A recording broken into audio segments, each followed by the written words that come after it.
प्राचीन काल में सत्यव्रत नाम के एक राजा राज करते थे। वह प्रतिदिन पूजा पाठ किया करते थे। उनके पास किसी भी चीज़ की कमी नहीं थी। वह धन दौलत से लेकर हर प्रकार की सुविधा से समृद्ध थे। हालांकि इसके बावजूद भी राजा की एक अभिलाषा थी जिसे वह पूर्ण करना चाहते थे।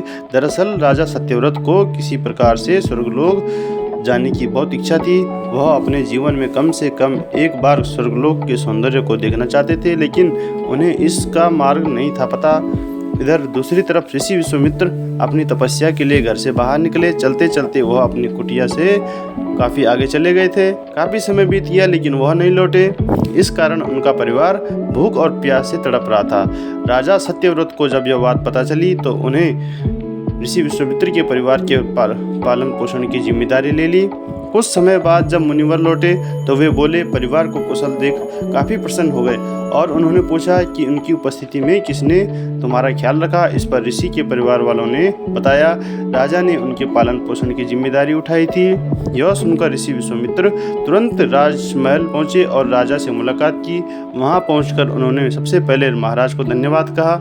इस पर राजा ने ऋषि अपनी इच्छा पूर्ण होने का आशीर्वाद मांगा।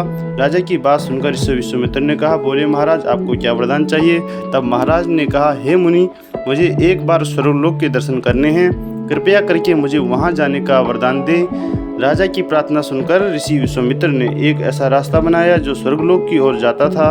यह देख राजा सत्यव्रत बहुत खुश हुए। वह तुरंत उस रास्ते पर चल पड़े और स्वर्गलोक पहुंच गए। यहाँ पहुंचते ही इंद्रदेव ने उन्हें नीचे धक्का दे दिया, जिसके कारण वो सीधे धरती पर जा गिरे। जिसके कारण उस राजा ने सत्यव्रत से सारी घटना बताई। राजा की बात सुनकर ऋषि विश्वामित्र गुस्से से आग बबूले हो उठे। उन्होंने तुरंत सभी देवी देवताओं को इस बारे में बताया और इस समस्या का हल निकाला, जिसके बाद राजा के लिए एक नया स्वर्गलोक बनाया गया। नए स्वर्गलोक को पृथ्वी और देवताओं के स्वर्गलोक के बीचों बीच स्थापित किया गया ताकि किसी को परेशानी न हो। ऐसी मान्यता है कि नए स्वर्गलोक के नीचे लगाया गया खंभा एक विशाल पेड़ के तने के रूप में बदल गया। यही नहीं, कुछ समय पश्चात जब राजा सत्यव्रत की मृत्यु हुई तो उनका सिर एक फल में तब्दील हो गया।